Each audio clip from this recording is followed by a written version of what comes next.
Hello, everybody. My name is Justin Alfaro, and have you ever thought of the idea that people need to take responsibility for their actions? I'm sure you all have heard of that El Salvador is now considered to be the most violent country within Central America. This is due to all of the events that have occurred in the past involving the United States. The U.S. should give El Salvador reparations for these events. The main things that have actually contributed to the violence in El Salvador increasing is the 12-year civil war, which had occurred between the years of 1980 and 1992, and the deportation of multiple known gang members back to El Salvador. These gang members increased their number of members by recruiting more people.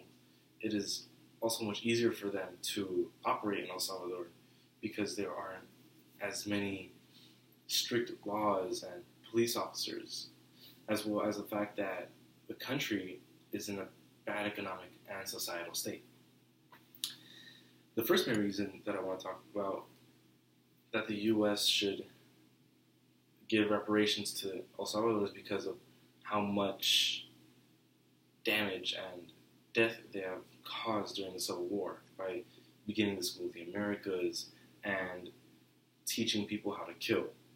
As Tom Gibbs says in the BBC News article, to defeat the rebels, the U.S. equipped and trained an army which kidnapped and disappeared more than 30,000 people and carried out large-scale massacres of thousands of people and women and children. The U.S. had trained multiple civilians in military combat and weapons training for self-defense, but because of this, they ended up causing the death of many innocent people. Merchants were killed, fathers, mothers, children were brutally murdered, and in many cases, young female teenagers and women were raped, then killed by these men. As John Santiago says in the Huffington Post article, men were tortured and shot, women were tortured and shot, young women were taken up a hill, raped, and then shot. 146 children, ranging from the ages of 3 days to 14 years, were brutally murdered. The students of the School of the Americas weren't instructed on how to use the lessons. They were taught for the right causes.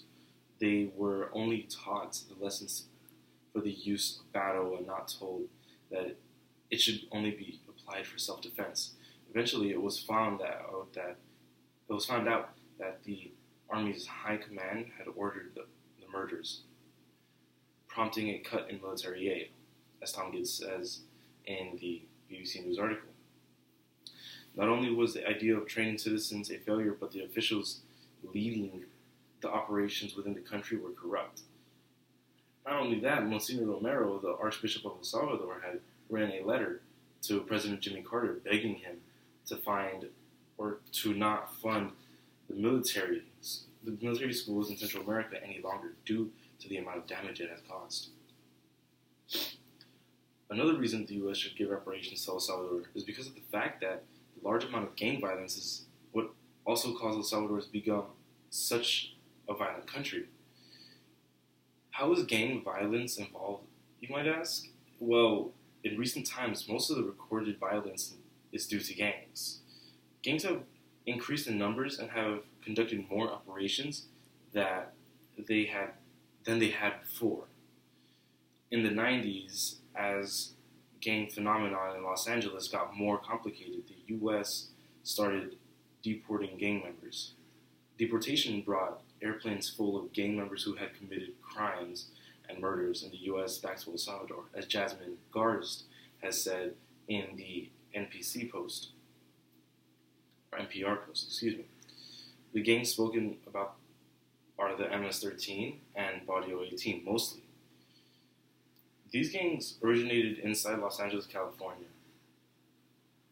Them being deported has caused them to expand and migrate to new areas that are easy to take control of. In this case, the U.S.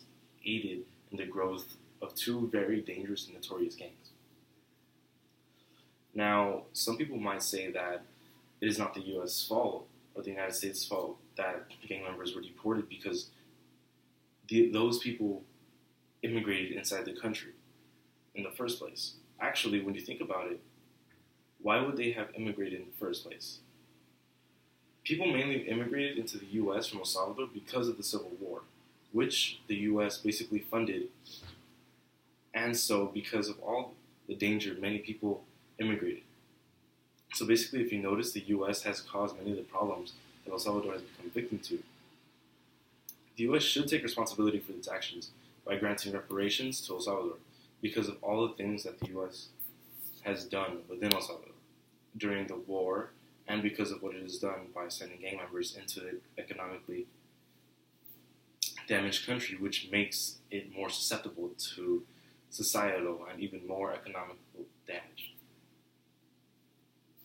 Thank you.